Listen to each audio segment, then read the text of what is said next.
Hey YouTube, this is Doomtrain here, Warcraft 3. I wanted to present to you today a build that I've been working on for the last, I don't know, 2 weeks. It's pallet tanks. Uh, I found it uh, just experimenting, trying something different. Uh, some might think it's a little trolly, uh, not not very good. Um, we have I just wrote up a quick notepad here and screenshot it for you just so we see it. So I want to show you essentially the build guide and the playthrough of it for me. I'm still in the process of fine tuning the build, but I think in general I'm happy where it's at. Most of the time that you want to do this, so there's a couple of different strategies. So in the notepad, I have it as China Paladin. So what is China Paladin? China Paladin is a build from 2005, 2004 of Paladin harass against undead. You would get Holy Light and Divine Shield. But the way Divine Shield worked at this time is the cooldown would start as soon as you hit Divine Shield. So you would basically get level 3 or level 4, Holy Light, Boots of Speed, Staff of Teleportation, and you would zone out the Acolytes until they changed it, and also how Undeads walled off their base. Well, the thing is, in 4v4, there's two iterations of this build. There's one with Blood Mage and the one with Paladin. Blood Mage is a different route of much like shout out to Todd. I'll throw his Twitch in the description and Todd Gaming to his YouTube. His Blood Mage is you both want to get level 3 and you both want to cause huge economic damage such as killing acolytes, killing the peasants, being disruptive as possible. So we're going to start looking. I'm just going to speed this up just a little bit. So you're going to see altar, farm, and barracks. So you start the farm, and then you get the barracks. So the couple of variations, like I said, it's going to be Blood Mage, but Pala Tank to me is the strongest. When you go three factory, you go three workshop. I treat this much like a StarCraft mech push, if that's how you want to treat it as, because that's how very much how I treat it as. Um, Siege tanks have a very niche, almost not played at all under very, very specific circumstances in 4v4. So we have, towards the extreme late game or when there's a lot of air. But I think on paper, gyros will actually out DPS siege tanks. You have barrage, which is 6 units, and you have gyros that just have the AOE. So the AOE I think is actually a better trade-off. But the nice thing is, so what you want to do, if you're kind enough, the nice thing is, my ally already knows because I stated that I'm going pallet tank, and we've been trying to work on this. So communication is key, especially in 4v4. So if we see here, we have an orc, undead, and undead at the bottom. If you take it for what it's worth, the way I'm playing this is not actually how you should be playing the game. You should actually stay on your side. Cross mapping is actually very bad, especially for your ally, because it puts it in a very precarious position of you're 3 here, and then it's 2-on-1 for your ally. So we're gonna expo. As for wood, we get the expo up. So he went panda, which is fine. It's actually a solid choice versus double orc. Keeper's also very good. Tauren Chieftain, okay, and then we have Keeper. Beautiful. All right. So if we look here, we have the undead. One of the undeads is expo in here. One of the other undeads is fast teching. And then this replay, this one goes Necros. And this undead player is playing more, I would say more standard. Fiend tech. Pretty cool animation there. Okay. So we have here, we're getting defend. Defend is huge for the huge power spike for the footies. Also defensively, especially for burst double orc mass headhunters, which is what we scouted. But in general, so we're just going to skip a little further. I just want to do a little 4x speed here. So why do I think this build is good? So I think this build is very strong to hard counter undeads, and also you can do to counter elf bases. The weakness of where it falls off is much like in the notes. They're slow. Your allies have to play around you. You have to try to get there because tier 3 is a long time away, especially when you fast expand. You're putting yourself at a tech disadvantage as opposed to someone who is one basing. So it's a little more experimentation. We're trying it out. However, I think uh, it has potential, and I've gone about 130 or 140 MMR with just playing Palatake. And I'm not the highest MMR player, but I've done a lot of damage to some higher MMR players because depending when I search on War 3 champions, I'll get the 1800s, 1900s. Much, during the day when I play is, around my bracket of up to 1400, 1500. So this is why defend footies are super value. Both went headhunter, so we'll deflect most of that, take a lot of damage. Uh, I start I start my blacksmith super early because I want to get 2-2 at least on my siege tanks.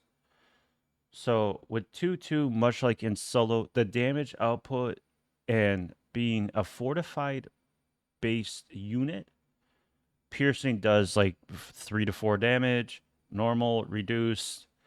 The only thing that's really going to hurt it is siege damage, which would do extra damage. So your mortars, your meat wagons, uh, and it just causes a lot of stress on the enemy team. So if we look here, we got the bottom pushing. So I asked after this fight, we're just trying to put some pressure on. I'm just trying to delay the one of the orcs back.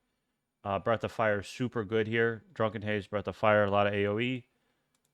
I go right to tier 3.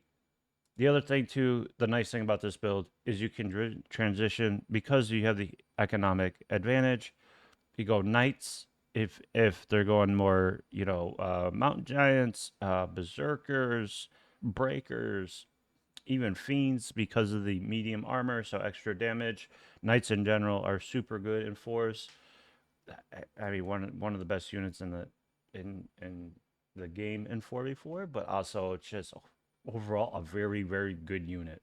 High armor, high HP, very sturdy. 2 racks. So I went 2 racks, and then we just go 3 factories. Excuse me, 3 workshops, and then we just get our tech. And then the other thing I do to keep the pressure and to help keep my teammates going is I go Blood Mage second, or a lot of times too you can just play solo Paladin. Paladin because you want the Holy Light, at least one Divine Shield, and Devotion Aura. So Devotion Aura level 1 is super value. It gives you +2 armor. So that's all your units, and that's especially if you're pushing with your tanks. That's +2, so that's even more damage reduction.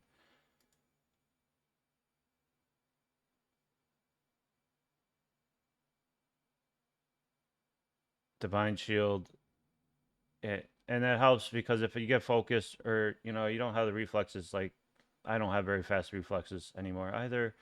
Divine Shield is a nice safety net, and then it helps open up. But the reason why I go Divine Shield is because I want to do this. So I'm cross mapping. I got Boots of Speed. I have Boots of Speed, Staff of Teleportation. I got some good items. Null Talisman, Circlet, and Claws of Attack. So this is going to give me +8 damage and a little more mana. So what ends up happening is that's the extra mana. That's another Holy Light, or that's one more Divine Shield with regeneration. I essentially just use Blood Mage to siphon the mana to keep Pala happy, or with this Panda to keep the Panda happy. It's really an enabler, and I love that you can play this more. You don't need max DPS uh, like an Archmage or a Mountain King with the push, but you can do this, and it's just going to be high DPS. So you do the okay Carrion Swarm, but he has no mana. There's one Meat Wagon, but I look, and guess what? No Nerubian How, pop, attack, 2 attacks and a Holy Light, and I get out. So that's 3 Acolytes for a Staff of Teleportation. And then what do we? And then we got the Siege Tanks in production. 3 of them. My tech here to upgrades are very delayed.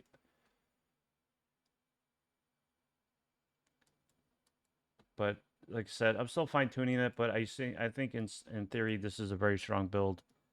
Uh, actually, since I started streaming this, you can follow me at twitch.tv/DoomTrainWC3. I've been doing a lot of Palantank, and actually other people have been picking up on Palantank, and I'd like to show you a replay of that after this game too, from a higher MMR perspective. So the thing is, this is the problem here. Carrion Swarm is a hard counter to us for siege tanks and meat wagons. Again, like I stated earlier, the siege damage, which has been shown in solos, much like Happy Burst 40, to have just a couple at your base defensively, because of the splash, the animation, they take a ton of damage.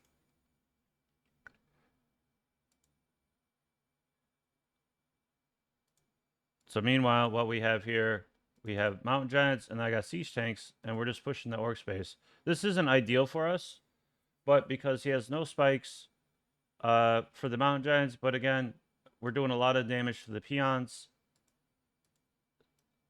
They're taking a lot of AoE damage.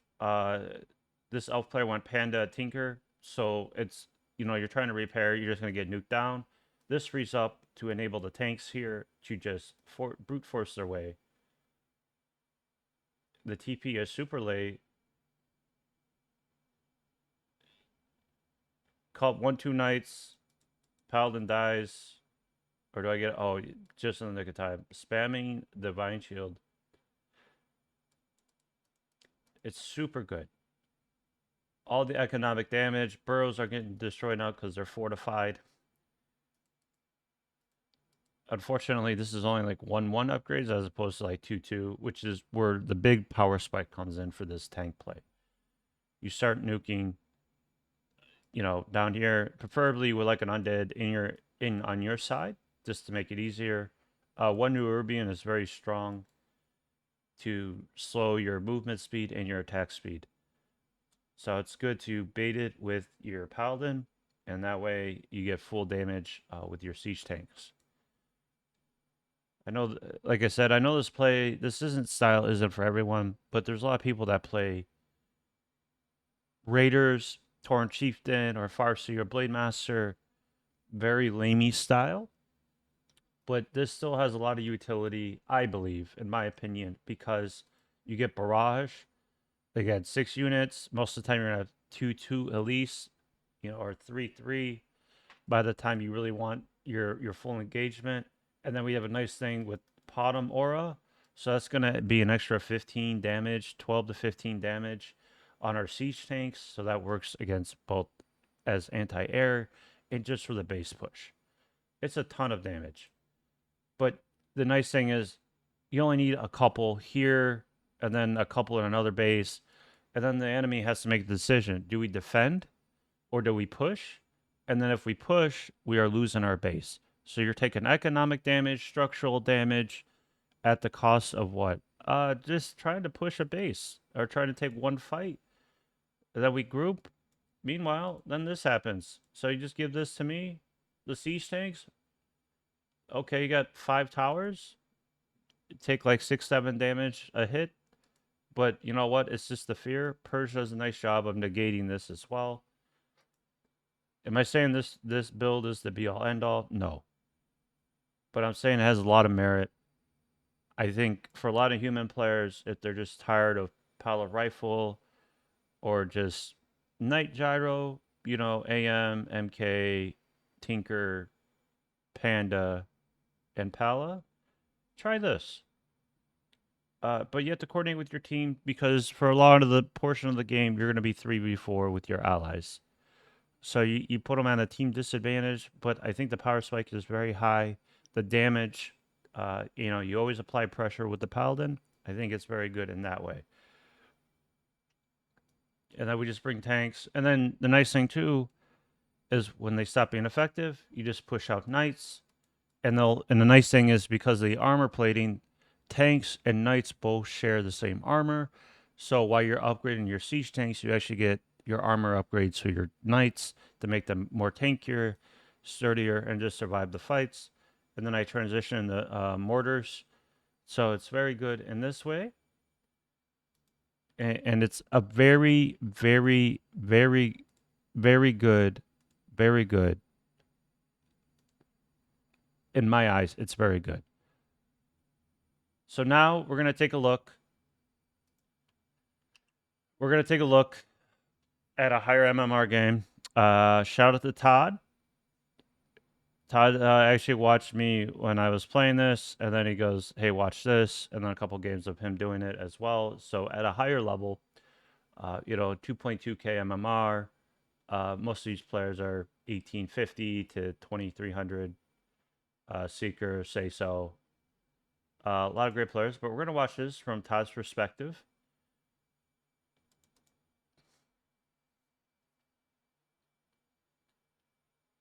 And we're just going to speed this up. This is another great map for this, especially because you are so close together as a team. Devotion Aura is super value, much like Winterly Magic. Devotion Aura is super value just to help your allies. Plus, the distance on this map is a little longer, but it's not as long as some other maps to attack. Plus, if you look here, we have an expo here, an expo here. If we have the Fog of War, the 2 undeads are on the outside over here.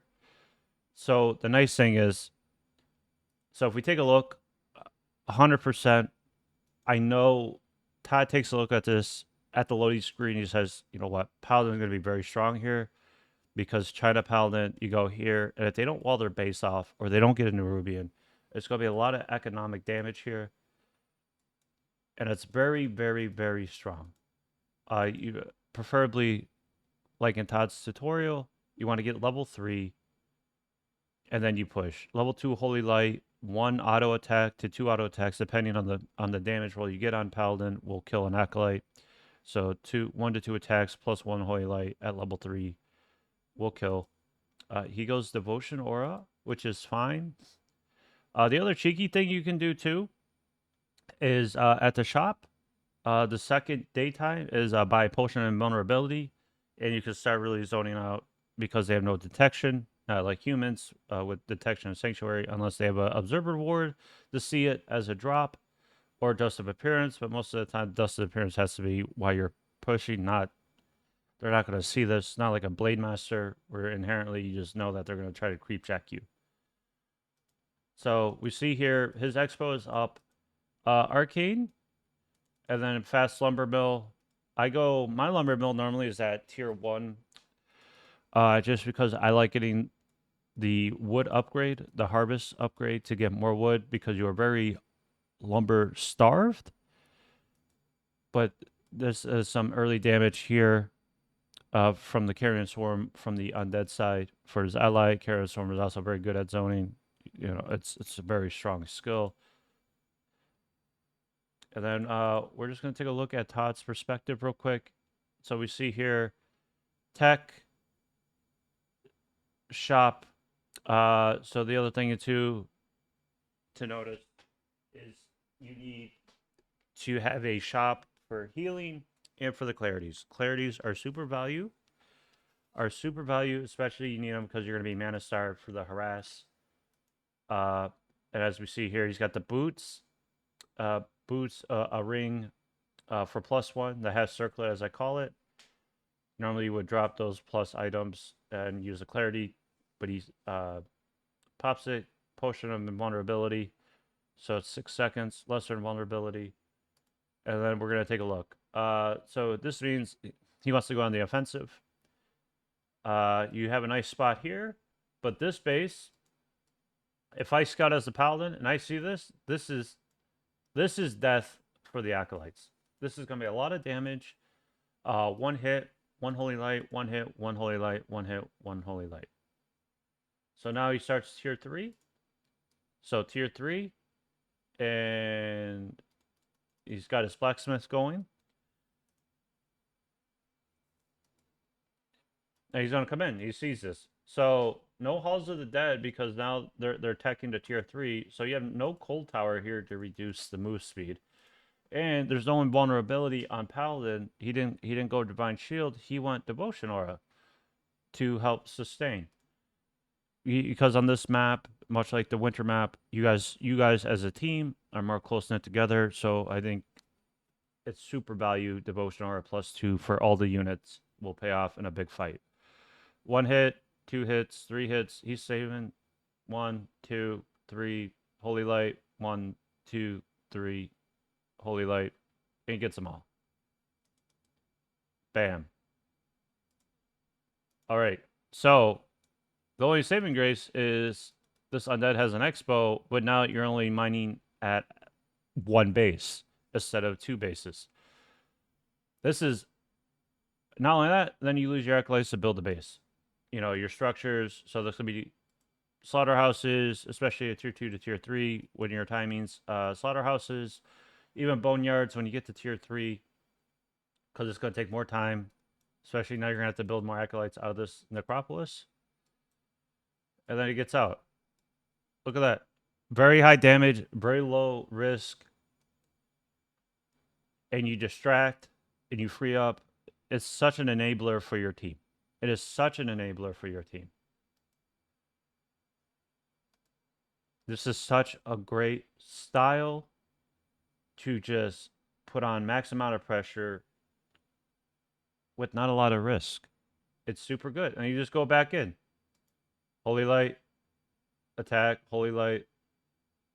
So you just pop your it's so good. A vulnerability, and you just draw them. So a couple of tricks that undeads can do can actually just try to just move command to wall off the paladin. And the other thing too is obviously just wall off your base. But most undead players aren't going to think of paladin first. They think archmage because brilliance aura is such an S tier aura for the entire team. You know, that's all your caster units, all your heroes to get that one more extra entangle, that one more extra blade storm, or excuse me, windwalk, mirror image, you know, bolt, so to speak. So, Brilliant Aura is super value.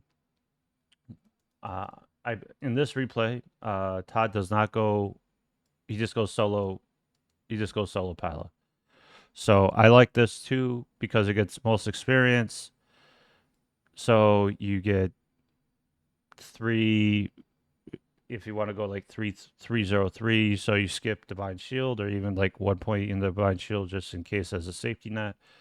And then you get Devotion Aura, help beef everything up, especially when you have this that it's about to come out too, which is the cavalry, the siege tanks. Okay. And you are 4, he went 4 factory or 4 workshop, excuse me, which makes sense. You got the wood, you got the economy, might as well. If we just take a look here, the upgrades are 2-1, 4 armor, and then if you do this, and if you push with the paladin, +2, which gives you 6 armor, which is a 50% armor bonus just for standing next to the paladin. That's insane. Now it's +8. So, as we see here too, fortified armor greatly reduces piercing, magic, normal, and hero attacks, but takes extra damage from siege. So, most of the time it's going to be 8 to 10 damage, on the low rolls, especially for piercing 4 to 6. And just absolute destruction. 3, 4, 5, snipe the gold mine, and meanwhile you just wholly light the acolytes so they can't repair. It just dies. It just dies. So this damage is too good.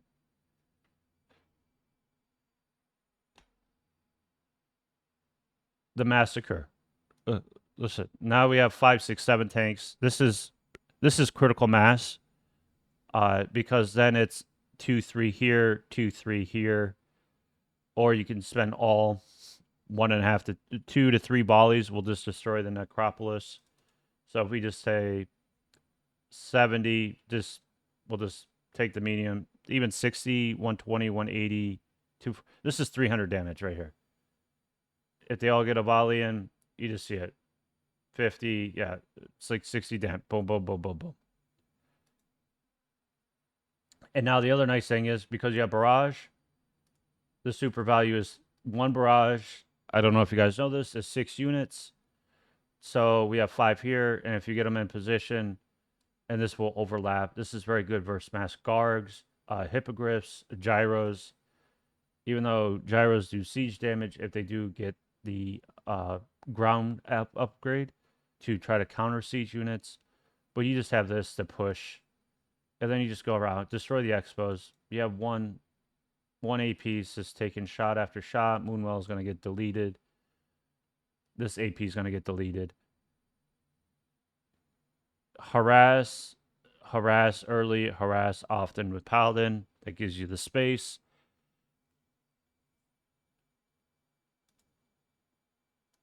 Destroy the expos. Counter push. So many good things from Palatank. This is super value. And the other thing too, though, the thing that you run into is uproot. So this goes from fortify to magic or heavy armor. So heavy armor actually does not take, they just take base damage, not extra damage. So this is why it's good when orcs upgrade fortify. So the trade-off is fortified versus heavy, but most of the time fortified is too good against 99% of the units in game. But now we look here. We have fairy dragons, hippos. So what's going to happen? You're going to start taking volley shots, especially when you get in range, and then you start overlapping. You get the fireworks. 4th of July.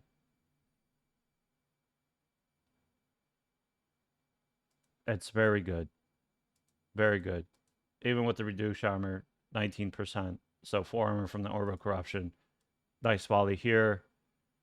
There's enough distraction. So now you're out of position here because you have to defend over here. You have to rebuild here.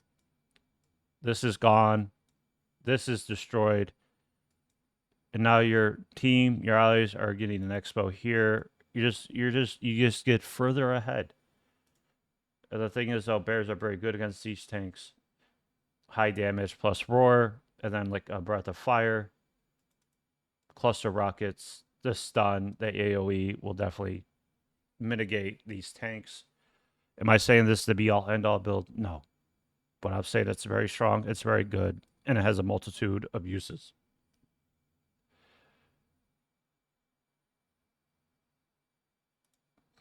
And as we see here, he's just scouting. So now his undead, lots of gargs, lots of frostworms. The trade-off is the big army for the undead on Todd's side. The other human is getting nice and big. 80 food, 50 food. And then we can see the discrepancy in damage. You have 1 elf 62, 34, 56, 54 versus 58, 80, 50, 80. So just in general, bigger army.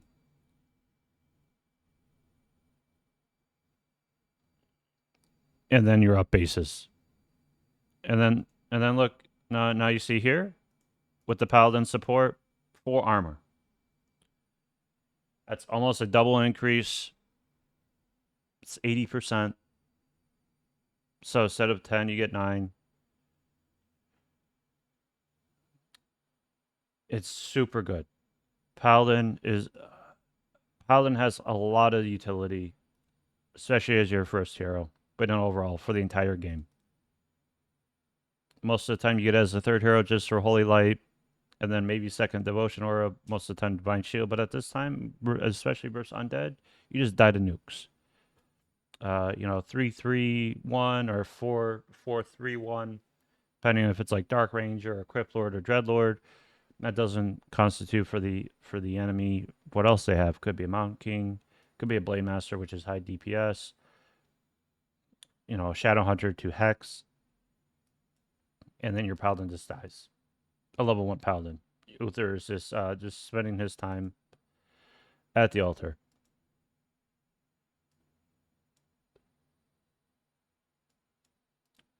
And then Todd is taking over here. Siege tank in his space. This is defend versus the mass air. 3-3. So 48 to 88 damage, and then 20 to 24 for the barrage. 8 armor. And now you get 12 armor.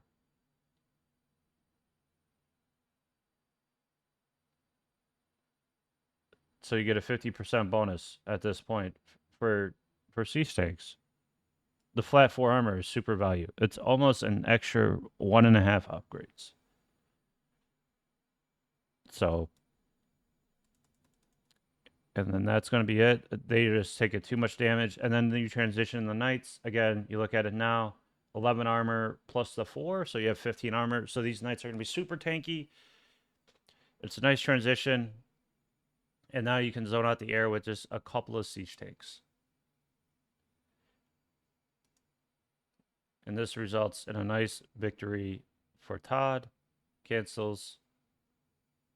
This is bad news though when everything gets clumped up, because then you got to worry about carrion swarm, frost worms that negate, lower your movement speed, the splash, and then we have the fight here. Mass Breaker Griff against the Panda Keeper. So the elf, and they have Mass Dryad, so that's not going to be very good. If he just got Dryads, oh my gosh, that Breath of Fire was huge. Nice defend, Carrion Swarm, and you just hold here. Oh, nice heal. The Sleep, Lich, Coil, super. Oh my gosh, these players are so good. If I bracket, that Lich would have died. The Dreadlord would have died. Now here's where you get to see the barrage. Because all this anti-air, the fairy dragons, the hippos, gargs, you just get in position and then you just get missiled. As soon as you pop, you have, the fairy dragons have to phase shift. This push is so nasty. 75 food for Todd. And GG is called. All right, guys. I hope this video helps. Again, if you have any questions, twitch.tv/doomtrain WC3, or thank you for just checking out my YouTube in general. I hope this helps you. Have a great day, guys. Take care.